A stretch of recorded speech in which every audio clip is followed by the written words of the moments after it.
আসসালামু আলাইকুম। আমি সোমা আফরোজ আপনাদের সবাইকে স্বাগত জানাচ্ছি সোমাস ব্লগের আরেকটি নতুন ভিডিওতে। আমি ঘুরেছি ভারতের কালিম্পং, দার্জিলিং, সান্দাকফু, মিরিক এবং শিলিগুড়ি। আমার আজকের ভিডিওতে থাকছে কিভাবে কম খরচে এসব জায়গা ঘুরবেন এবং অ্যাক্টিভিটিসগুলো করবেন। সব কিছুই থাকছে এক ভিডিওতে। আমি এখন আছি গাবতলী টেকনিক্যালের হানিফ কাউন্টারে, যাব বুড়িমারি হানিফ এন্টারপ্রাইজে করে। আমাদের ভাড়া পড়েছে 1030 টাকা, নন এসি বাস, যেহেতু এখন পিক টাইম, এসি আমরা পাইনি এবং প্রাইসও অনেক বেশি অ্যাভেলেবেল ছিল না। সেখানে গিয়ে বর্ডার ক্রস করব, তারপরে ভারতে প্রবেশ করব, সেই বিষয়গুলো আবার একে একে আপনাদের সাথে সব কিছু আমি শেয়ার করব। আমরা সকাল 7টায় চলে এসেছি বুড়িমারি ল্যান্ডপোর্টে। এখানে এসে শুরুতেই আমরা আমাদের পাসপোর্টগুলো জমা দিয়ে দিলাম ইমিগ্রেশনে। তো ইমিগ্রেশন করার জন্য বাস কাউন্টারগুলোই যে বাসে এসেছে তাদের কাছেই দিচ্ছে, জনপ্রতি 300 টাকা করে দিতে হচ্ছে এবং পাশাপাশি অন্যান্য যে কাগজপত্রগুলো সব কিছু তাদের কাছে জমা দিতে হচ্ছে। যদিও ডিরেক্টলি আমরা ভেবেছিলাম ডিরেক্টলি জমা দেব, কিন্তু এখানে এসে দেখলাম যে না, তাতে অনেক সময় লাগবে। আর এখানে সব সিরিয়াল করা আছে, মানে যে বাস আগে আসে সে বাসেরই আগে সিরিয়াল যায়। ল্যান্ডপোর্ট ইমিগ্রেশনের জন্য কি কি কাগজপত্র অবশ্যই আপনার সাথে রাখতে হবে? 1. পাসপোর্টের ফটোকপি, 2. ভিসার ফটোকপি এবং অবশ্যই করোনা টিকার কার্ডের ফটোকপি। 12 বছর বা তার কম বয়সী বাচ্চাদের জন্য জন্ম নিবন্ধনের ফটোকপি। আর যারা চাকরিজীবী আছেন তাদের অবশ্যই এনওসি সাথে রাখতে হবে এবং অরিজিনাল ডকুমেন্ট সহ মিনিমাম 10 সেট ফটোকপি আপনাদের সাথে রাখতে হবে, যা পরবর্তীতেও আপনাদের ভারত প্রবেশের পরেও অনেক কাজে লাগবে। বাংলাদেশ ইমিগ্রেশন সেন্টার থেকে এইমাত্র পাসপোর্ট পেলাম। এখানে আবার চেকিং হচ্ছে, আমরা যে মালামাল নিয়ে আসছি সেসব চেকিং হলো। অনেক বেশি ফর্মালিটিস এর ল্যান্ডপোর্ট দিয়ে যাওয়া এবং অনেক টাইম কনজিউমিং। সেই সকাল 9:30 থেকে এখন বাজে 11:30, 2 ঘন্টা আমরা বাংলাদেশ ইমিগ্রেশনেই ছিলাম। বাংলাদেশ ইমিগ্রেশন অফিস থেকে পাসপোর্ট নিয়ে এখন আবার এসেছি কাস্টমসে, সেখানে আবার কিছু ফর্মালিটিস শেষ করে তারপরে আমরা ভারতে যাব। বাংলাদেশের সব ফর্মালিটিস শেষ করে এখন আমরা ইন্ডিয়াতে প্রবেশের জন্য লাইন করে দাঁড়িয়ে আছি। ফাইনালি আমরা পা রাখলাম ভারতের মাটিতে। প্রথমেই ওদের বর্ডার গার্ড চেক, তারপর হচ্ছে কাস্টমস এবং এরপর ফাইনালি ইমিগ্রেশন।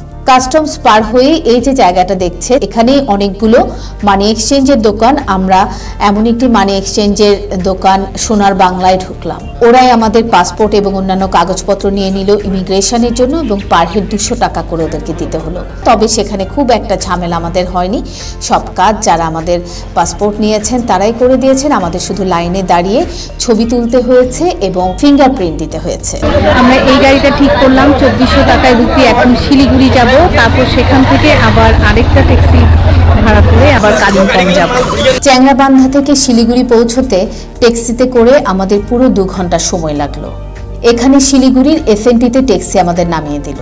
আমার পেছনে দেখতে পাচ্ছেন সিকিম ন্যাশনালাইজড ট্রান্সপোর্ট, এটা সংক্ষেপে এসএনডি বলা হয়। যারা শিলিগুড়ি হয়ে সিকিম যেতে চান তারা কিন্তু এখান থেকে পারমিশনটা করাতে হবে এবং বাসে যারা যেতে চান এখানে সিকিম যাওয়ার বাসও থাকে, পাশাপাশি রিজার্ভ ট্যাক্সিও এই স্ট্যান্ডেই পাওয়া যায়। তো যারা সিকিম যেতে চান তারা এখান থেকে পারমিশন করে বাসে অথবা রিজার্ভ ট্যাক্সিতে চলে যেতে পারেন স্বচ্ছন্দে। ভারতের নর্থ বেঙ্গলের অর্থাৎ দার্জিলিং, কালিম্পং, সিকিম, গ্যাংটক যেখানেই যান না কেন সবচেয়ে বেশি খরচ হচ্ছে আপনার ট্রান্সপোর্টেশন কস্ট। যাওয়া আসার খরচটাই বেশি, কারণ এখানে ট্যাক্সি ছাড়া অন্য কোনোভাবে যাওয়ার অতটা বিশেষ ব্যবস্থা নেই। বাস খুবই কম, তেমন বাস সব জায়গায় যায়ও না। কিন্তু এখানে একটা ইনফরমেশন হচ্ছে যে আপনারা যদি শেয়ার ট্যাক্সিতে চলাচল করেন তাহলে খরচ অনেক কমে যাবে, আর রিজার্ভ করে গেলে তো ফুল রিজার্ভে টাকা অবশ্যই বেশি আসে। আরেকটা বিষয় হচ্ছে শেয়ার ট্যাক্সি এবং গ্রুপ যত বড় হবে তত আপনার কস্টিং কমতে থাকে। আপনারা যদি গ্রুপ করে আসেন মিনিমাম 6, 8, 10, 12 এভাবে আসলে তখন খরচটা অনেক কমে যায়। ভারতের নর্থ বেঙ্গল ভ্রমণের ক্ষেত্রে আরেকটি ইম্পর্টেন্ট ইস্যুস হচ্ছে মানি এক্সচেঞ্জ, যেটা আমরা বর্ডার থেকে করে নিতে পারি। তারপরেও যদি কারোর শর্টেজ পড়ে যায় তাহলে এখানে এসে মানে শিলিগুড়িতে এসে আমার পেছনে যে মানি এক্সচেঞ্জ দেখতে পাচ্ছেন, দিল্লি মানি এক্সচেঞ্জ, সেখানে এসে আপনারা আপনার টাকাটা অথবা আপনাদের ডলারটা এক্সচেঞ্জ করে নিতে পারেন। এবার মানি এক্সচেঞ্জ নিয়ে একটি ইম্পর্টেন্ট তথ্য দিচ্ছি, সেটা হচ্ছে আপনার মানি আপনি বর্ডার থেকেই যদি এক্সচেঞ্জ করে নেন সেটা সবচেয়ে বেটার, কারণ অন্য জায়গা থেকে অর্থাৎ শিলিগুড়ি, দার্জিলিং, কালিম্পং যেখান থেকে করতে যান না কেন রেটটা এর থেকে কম পাবেন। সো বর্ডার থেকেই যতটুকু সম্ভব এক্সচেঞ্জ করে নেওয়া ভালো। আর ইন কেস প্রবলেম পড়ে গেলে যেটা দেখালাম শিলিগুড়িতে করতে পারছেন, এবং অন্যান্য যে কোনো শহরে একটু খুঁজে নিলেই আপনি এক্সচেঞ্জের জায়গাটা পেয়ে যাবেন। শিলিগুড়ি এসে যে বিষয়টাতে সবচেয়ে সাবধান থাকতে হবে সেটা হচ্ছে বাস স্ট্যান্ডে আসার পরেই যখন আপনি হয়তো হোটেলের জন্য বা গাড়ির জন্য চেষ্টা করবেন, তখনই কিছু লোক আপনার কাছে চলে আসবে যারা অ্যাজ আ ব্রোকার। তারা যদি একবার আপনাকে ক্যাপচার করে ফেলে তখন কিন্তু আপনি আর আপনার সঠিক গাড়িটা কম দামে রাইট প্রাইসে পাবেন না, কারণ তারা তাদের প্রাইসটা নিয়ে তারপর আপনাকে গাড়িটা ঠিক করতে দিবে। এর আগে আপনি আপনার যে গাড়ির যে প্রাইস, অর্থাৎ এখান থেকে দার্জিলিং যেতে 2500 টাকা ভাড়া, সেখানে আপনাকে হয়তো 3000-3500 দিতে হবে যদি আপনি তাদের পাল্লায় পড়ে যান। সো ওই বিষয়টাতে একটু কনসিয়াস থাকতে হবে। এই জংশনে এসেই আমরা একটা বড় ভুল করে ফেললাম, ট্যাক্সি সিন্ডিকেটদের ফাঁদে পা দিলাম। শিলিগুড়ি থেকে কালিম্পং যাওয়ার ট্যাক্সি ভাড়া যেখানে 2500 টাকা, সেখানে আমাদেরকে গুনতে হয়েছে 3800 টাকা, কারণ আমরা সরাসরি ট্যাক্সি ড্রাইভারের সাথে কন্ট্যাক্ট করতে পারিনি। তাই আপনাদেরকে বলি, আপনারা অবশ্যই সাবধান থাকবেন, চেষ্টা করবেন ট্যাক্সি ড্রাইভারের সাথে ডিরেক্টলি যোগাযোগ করতে। আর সবচেয়ে যেটা ভালো সেটা হচ্ছে শেয়ারের ট্যাক্সিতে যাওয়া। যেহেতু আমাদের ইমিগ্রেশনে দেরি হয়েছে, তাই শিলিগুড়ি পৌঁছাতেও দেরি হয়ে গিয়েছিল। যখন আমরা শিলিগুড়ি গিয়েছি তখন কালিম্পংয়ের শেয়ারিং ট্যাক্সিগুলো অলরেডি চলে গেছে। এখন সন্ধ্যা হয়ে গেছে, আমাদের ট্যাক্সিও পৌঁছে গেছে কালিম্পং শহরের একেবারেই কাছাকাছি। আমাদের যেহেতু কালিম্পংয়ে কোনো হোটেল রিজার্ভ করা ছিল না, তাই ড্রাইভারই আমাদেরকে একটি হোটেলে নিয়ে আসলো, হোটেল কোলাস। কালিম্পংয়ের কোলাস হোটেলের রুমের ভাড়া পড়েছিল 1500 রুপি। আমি কালিম্পংয়ে এই প্রথম এসেছি, তাই এক রাত থাকার জন্য শহরকে বেছে নিয়েছিলাম। শহর থেকে সাইট সিনের স্পটগুলো খুব কাছাকাছি। এই যে গাড়ির স্ট্যান্ডটা দেখছেন, এখানে হিমালয়ান ট্রাভেলস থেকে আমরা সাইট সিন আর দার্জিলিং যাওয়ার গাড়ি ভাড়া করেছি। ভাড়া পড়েছে 5500 রুপি। পাহাড়ের কোল ঘেঁষে অনেক বাড়িঘর, শেষই হচ্ছে না। এই কালিম্পং হিমালয় পাহাড়ের রেঞ্জের নিচে অবস্থিত। সমতল থেকে কালিম্পং এর উচ্চতা 4101 ফিট। কথা বলতে বলতে পৌঁছে গেছি কালিম্পং প্যারাগ্লাইডিং অ্যাসোসিয়েশনের অফিসে। আমি আর আমার ছোট ভাই অরণ্য প্যারাগ্লাইডিং করব।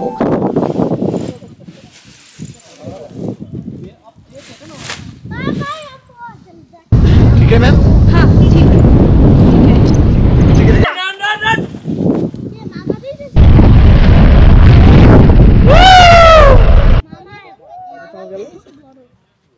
দেখতে দেখতে শেষ হয়ে গেল 15 মিনিট। এই 15 মিনিট আকাশে উড়ে বেড়ানোর জন্য আমাকে দিতে হয়েছে 3000 রুপি। আরো বেশি সময় যারা আকাশে উড়ে বেড়াতে চান তাদের জন্য আরো একটি অফার রয়েছে, সেটা হচ্ছে 30 মিনিটে 5000 রুপি।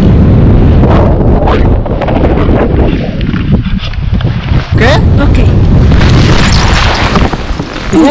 ठीक है। যাচ্ছি ডেলো পার্কের দিকে। ডেলো পার্কে প্রবেশ ফি ভারতীয়দের জন্য 25 রুপি আর বিদেশিদের জন্য 100 রুপি। আপনাদের দেখাতেই এখানকার একটা ড্রেস পরে নিয়েছি, এদের ট্রেডিশনাল ড্রেস। আমরা ডেলো পার্ক থেকে চলে এসেছি কালিম্পং এর একটি টেম্পল দেখতে। কালিম্পং সাইট সিনের জন্য বেশ কিছু জায়গা রয়েছে, যেমন কালিম্পং হস্তশিল্প কেন্দ্র, থারপা চেলিং মঠ, পুরনো ভাস্কর্য ও তথ্য সংগ্রহালয়, থংসা মঠ, ধর্মোদয় বিহার, পৌর্ণমী মন্দির এবং মঙ্গলধাম। এছাড়াও আছে দূরবীন দণ্ড, সায়েন্স সিটি এবং রবীন্দ্রনাথের স্মৃতি বিজড়িত গৌরীপুর হাউস। আর রয়েছে ডেলো পার্ক। শহর থেকে একটু দূরে রয়েছে লাভা, ঋষভ রিম্বেক, লোলেগাঁও, আরো অনেক অফবিট জায়গা। আপনারা যদি দার্জিলিং থেকে কালিম্পং যান অথবা কালিম্পং থেকে দার্জিলিং, তার পথেই পড়বে এই লাভার্স পয়েন্ট। খুব সুন্দর জায়গা। আমাদের হোটেল ম্যালের পাশে জাকির হোসেন রোড দিয়ে অল্প একটু গেলেই হোটেল মোনালিসা। যারা দার্জিলিংয়ে প্রথমবার আসবেন তারা অবশ্যই চেষ্টা করবেন ম্যালের আশেপাশে হোটেল নেওয়ার জন্য। আবারও বলছি, যারা দার্জিলিংয়ে প্রথমবার বেড়াতে আসবেন অবশ্যই চেষ্টা করবেন ম্যালের আশেপাশে হোটেল নেওয়ার জন্য। 1000 থেকে 1500 টাকার মধ্যে হোটেল পেয়ে যাবেন। অবশ্য সিজন অনুযায়ী প্রাইস ভ্যারি করে। আমরা চলে এসেছি দার্জিলিং মহাকাল মন্দিরে। অনেকগুলো ধাপ পার হয়ে মহাকাল মন্দিরের উপর উঠেছি। এই মহাকাল মন্দিরটার একটি বড় বৈশিষ্ট্য হচ্ছে যেখানে বৌদ্ধ ধর্মাবলম্বী এবং হিন্দু ধর্মাবলম্বী দুই ধর্মের মানুষই এখানে আসে এবং পূজা অর্চনা করছে। এখন চলে এসেছি কাঞ্চনজঙ্ঘা ভিউ পয়েন্টে। এখানে বসে আসলে কাঞ্চনজঙ্ঘা দেখা যায়। মেঘে ঢাকা পুরো পাহাড়, তাই কিছুই দেখা যাচ্ছে না, শুধু সবুজ পাহাড় কিছু কিছু দেখা যাচ্ছে, বাট কাঞ্চনজঙ্ঘা নাই। 25 রুপি টিকিট নিয়ে আমরা এখন ঢুকছি এই নাইটিঙ্গেল পার্কে। এখানে বাচ্চাদের টিকিট প্রয়োজন হয় না, আমরা 4টা টিকিট কেটে নিয়েছি। এই পার্কে 4-5টা বিভিন্ন ধরনের ফুল, বসার জায়গা, ঘুরে বেড়ানো এবং টাইম স্পেন্ড করার জন্য আসলে খুব সুন্দর একটা জায়গা। এটা হচ্ছে জুর এন্ট্রি পয়েন্ট। সার্কভুক্ত কান্ট্রি এবং ইন্ডিয়ানদের জন্য এখানে এন্ট্রি ফি 60 রুপি এবং আদার্সদের জন্য 100 রুপি করে এন্ট্রি ফি।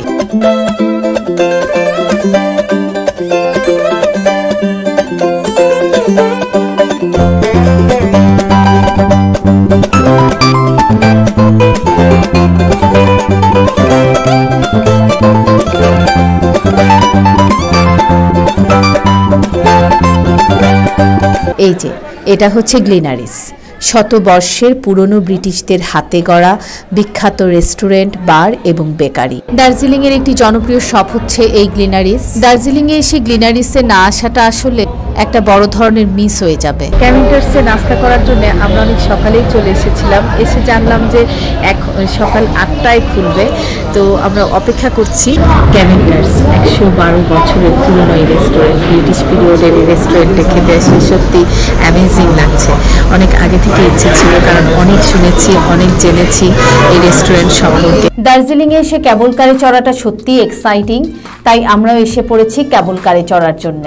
রোপওয়েতে ওঠার টিকিট প্রাইস হচ্ছে অ্যাডাল্ট 260 রুপি এবং চাইল্ড 130 রুপি। এখানে টিকিট কাউন্টারটা ওপেন হয় 10টায়, কিন্তু যেহেতু অনেক লম্বা লাইন থাকে তাই অনেকেই চলে আসেন সকাল 9টার দিকে এবং এসে টিকিটের জন্য লাইনে দাঁড়িয়ে যান। সো আপনারা যারা ক্যাবল কারে চড়তে আসবেন অবশ্যই হাতে 2.5 থেকে 3 ঘন্টা সময় নিয়ে আসতে হবে।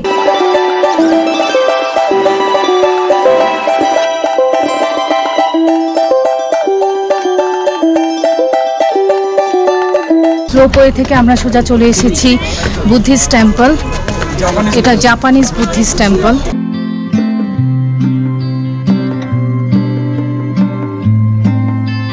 দার্জিলিং বেড়াতে গেলে বাতাসি আলু ভ্রমণ করেন না এমন পর্যটক খুব কমই আছে। আমরা জনপ্রতি 20 রুপিতে টিকিট কেটে ভেতরে প্রবেশ করলাম। বাতাসি ইকোলুপে এসে শুরুতে আমি ট্রেডিশনাল ড্রেস পরে নিয়েছি। এখানে ড্রেস পরার জন্য 50 রুপি নেওয়া হয়, তারপর ফটো সেশন করে আবার বের হওয়ার সময় ড্রেসটা দিয়ে দিতে হয়। শিলিগুড়ি থেকে এই টয় ট্রেনে চড়ে কিন্তু দার্জিলিং আসতে পারবেন।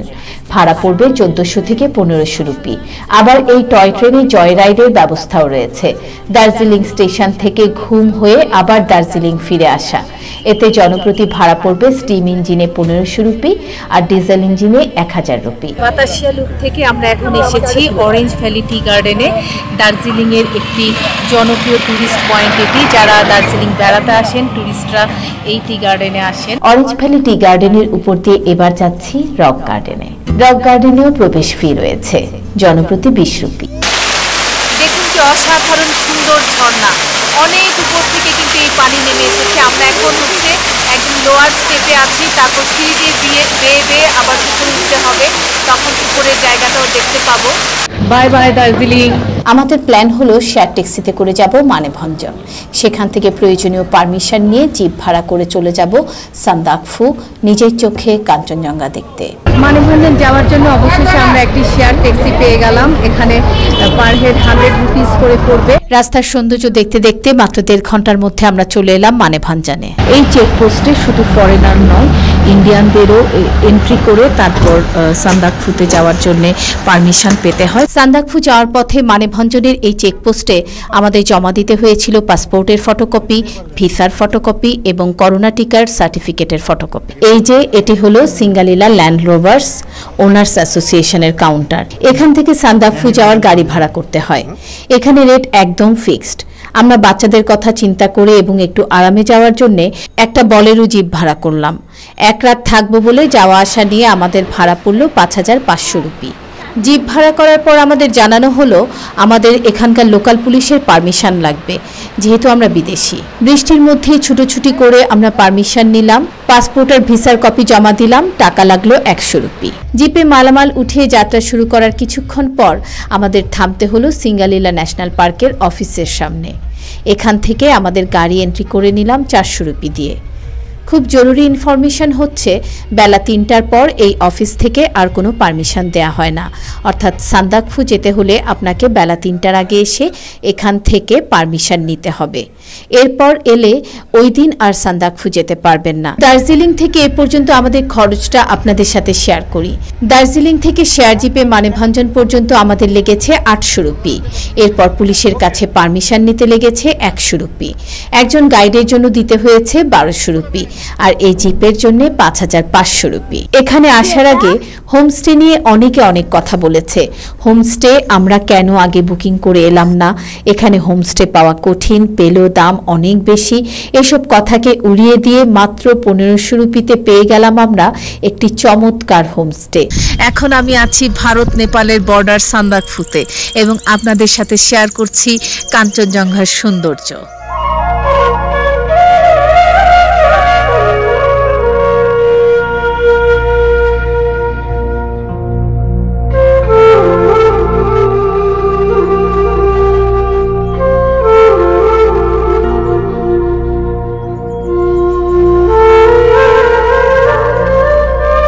সান্দাকফু যেখানে আমরা থাকছি, এখানে চলে আসার পর আবার আমাদের পাসপোর্টের এন্ট্রি করতে হচ্ছে।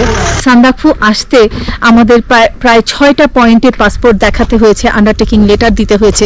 শুধুমাত্র আমাদের না, আমাদের সাথে যে গাইড আছে, আগে কিন্তু গাইডকেও আনতে হতো না, এখন গাইড ছাড়া তো আসাই যায় না। ফাইনালি সান্দাকফুর সবচেয়ে উঁচু পাহাড়ে উঠে পড়েছি।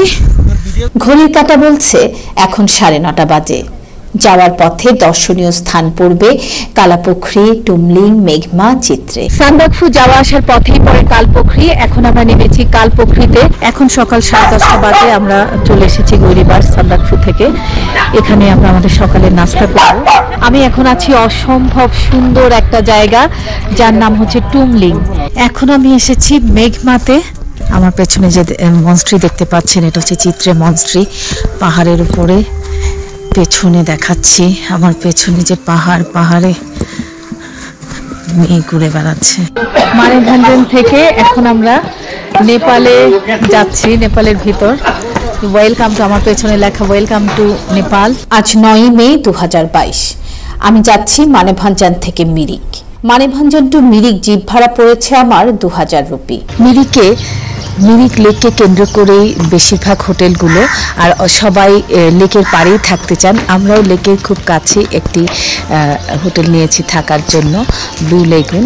দাঁড়িয়ে আছি লেকের একদম মাঝখানে, ব্রিজের উপরে। আমার পেছনে দেখতে পাচ্ছেন পুরো মিরিক শহরটা দেখা যাচ্ছে। চলে এসেছি মিরিক মনস্ট্রিতে। এটা মিরিকের একটা জনপ্রিয় টুরিস্ট পয়েন্ট। মিরিকের আরেকটি জনপ্রিয় টুরিস্ট পয়েন্ট মিরিক চার্চে চলে এলাম। চলে এসেছি মিরিকের সবচেয়ে বড় টি গার্ডেন, গোপালধারা টি গার্ডেনে। এত সুন্দর চা বাগান আমি আমার জীবনে এই প্রথম দেখলাম।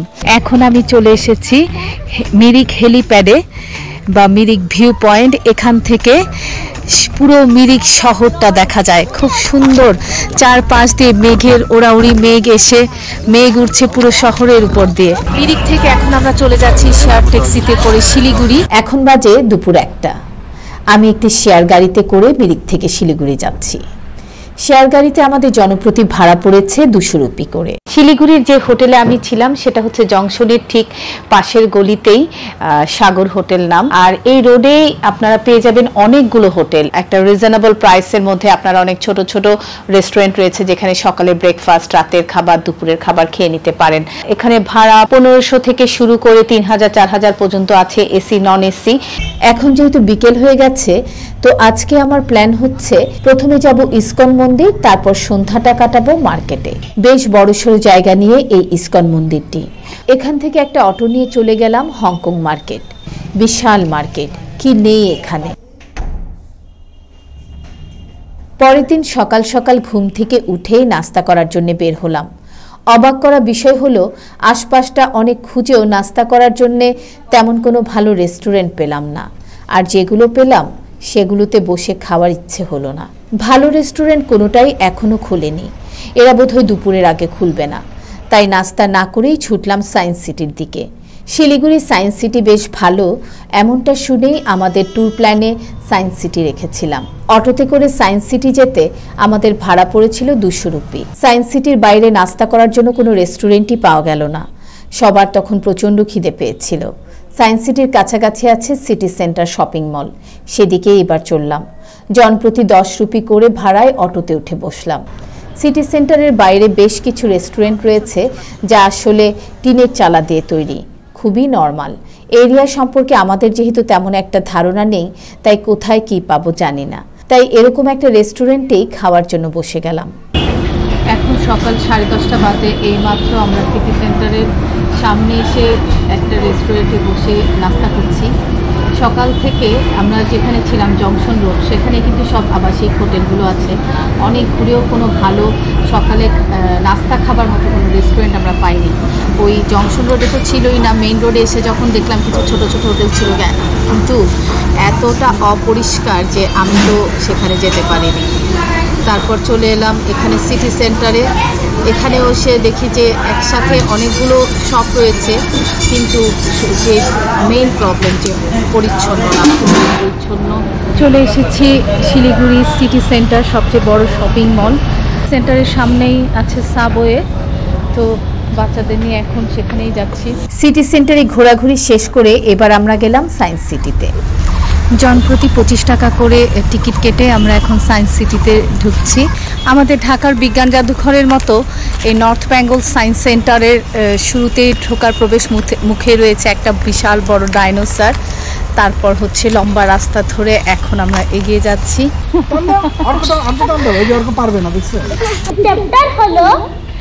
এটা হচ্ছে প্রতিধ্বনি চোঙ। আমার পেছনে যে বিশাল কলটি দেখতে পাচ্ছেন, তা দিয়ে অনবরত পানি পড়ছে, কিন্তু কোনো পাইপলাইন নেই। পশ্চিমবঙ্গের একটা ছোট শহর শিলিগুড়ি হলেও এখানকার সায়েন্স সিটিটা বেশ সমৃদ্ধ। এর ভেতরে যে বেশ কয়েকটি গ্যালারি রয়েছে, এর মধ্যে মিরর, লাইট, ইমেজ, নেচার গ্যালারিগুলো খুবই সমৃদ্ধ।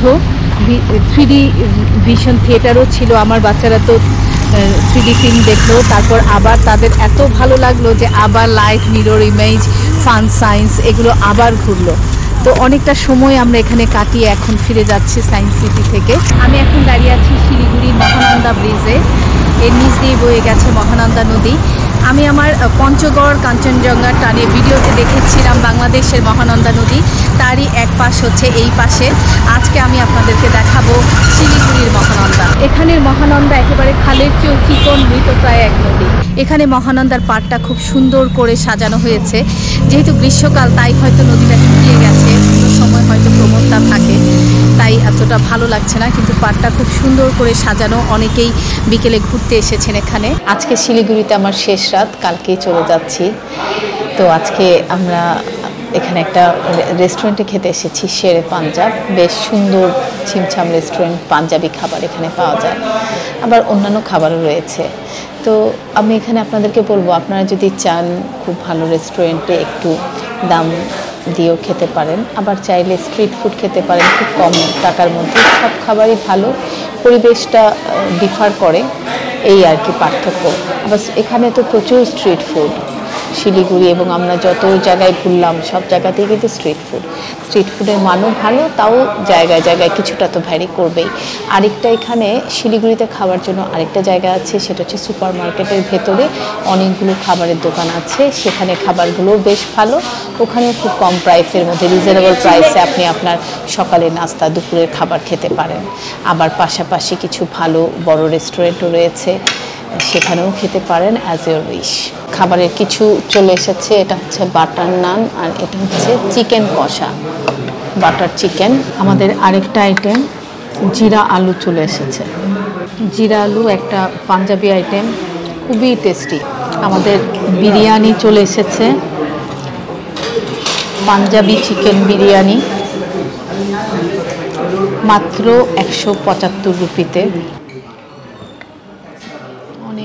অনেক বিরিয়ানি। শিলিগুড়ি থেকে যারা সরাসরি ঢাকায় যেতে চান, বুড়িমারি অথবা বাংলাবান্ধা স্থলবন্দর দিয়ে, তারা এখানে চলে আসতে পারেন। আমার পেছন দেখতে পাচ্ছেন যে অ্যানা ট্রাভেলস শ্যামলীর অফিস। এটা হচ্ছে শিলিগুড়ি এয়ারভিউ মোড় থেকে একটু সামনে এসে বর্দা রোড, গোল্ডেন প্লাজার নিচতলা। দুপুর 1:30টায় আমার বাস, শ্যামলী অ্যানা ট্রাভেলসের বাসে করে আমি সরাসরি ঢাকায় চলে যাব। তো শিলিগুড়ি থেকে আজকের মতো বিদায় নিচ্ছি। ভিডিও ভালো লাগলে অবশ্যই লাইক, কমেন্ট, শেয়ার করতে ভুলবেন না। সবাই ভালো থাকবেন, সুস্থ থাকবেন। আল্লাহ হাফেজ।